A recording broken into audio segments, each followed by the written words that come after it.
We are celebrating the grand old year of 1982 today on this 40th anniversary of my job here at TV6. Income and cost of living back then. 40 years ago, minimum wage was $3.35. Average income, $21,000 a year. A gallon of gas was 91 cents. You could get a loaf of bread for 52 cents.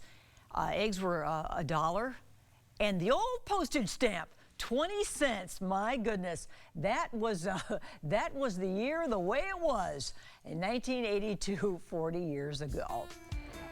Now let's talk trends in the workplace. Here's the newest one that is supposedly a reaction to burnout. It's called quiet quitting. It's when workers just do enough to get by, never doing anything above and beyond. Evidently, this is going on because Erin Hankins from Robert Half Talent Solutions joins us now with more on this.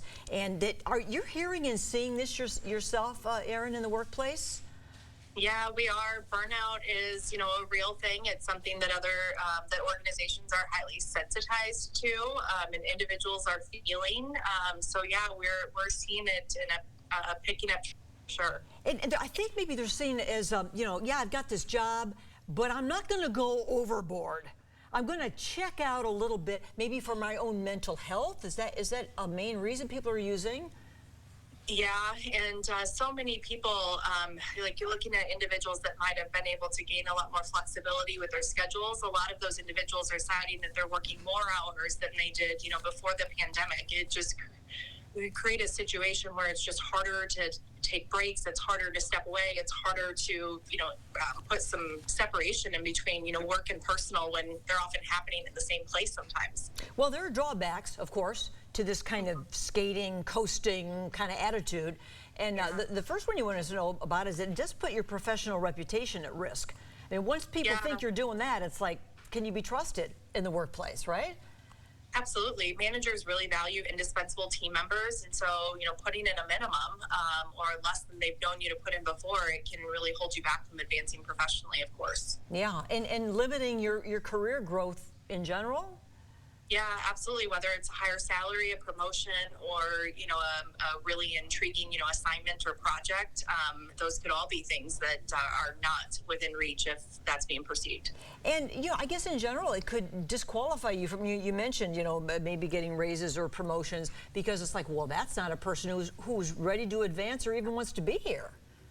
Yeah, absolutely. And I think, you have to remember the community is so small, not just, in terms of like numbers, but it's just a small world, right? And so being sensitive to, burning bridges, you just never know if the next bridge that you'll want to cross is one where, it involves a colleague that you worked with previously. So it could follow you.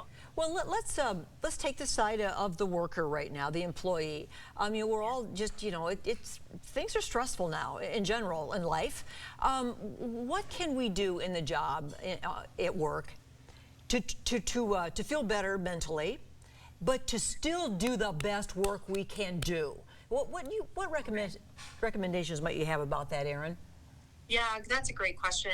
So I would say prioritization is really important. I mean, knowing there's a lot of things that we can do, but are we doing the things that are most important that are going to yield us, benefit and satisfaction and, fuel our professional fire, right? So prioritizing with your leader, that's really important. Taking time off and really having time off, like unplugging. So much of that is, on our part to really be able to do. Of course, it takes a supportive leader to support us, doing that. But a lot of times, if we remain plugged in, it's something that, we're having a hard time separating from as individuals. That work-life balance, that is, I think, the number one thing that we're all discussing in the workplace, employees and employers. RobertHalf.com is where Erin and our colleagues can be found. And these are some things to think about for sure about this quiet quitting trend. Erin, thank you for sharing. Good seeing you. Yeah, you too. Happy anniversary. Yeah, thanks, Erin. Thanks. Bye-bye. Up next today, end of summer party desserts. How to personalize these goodies for an outdoor bash. And oh, look at this. Tiffany's got a new place coming up, a new place to call home. And we have the scoop next on PSL.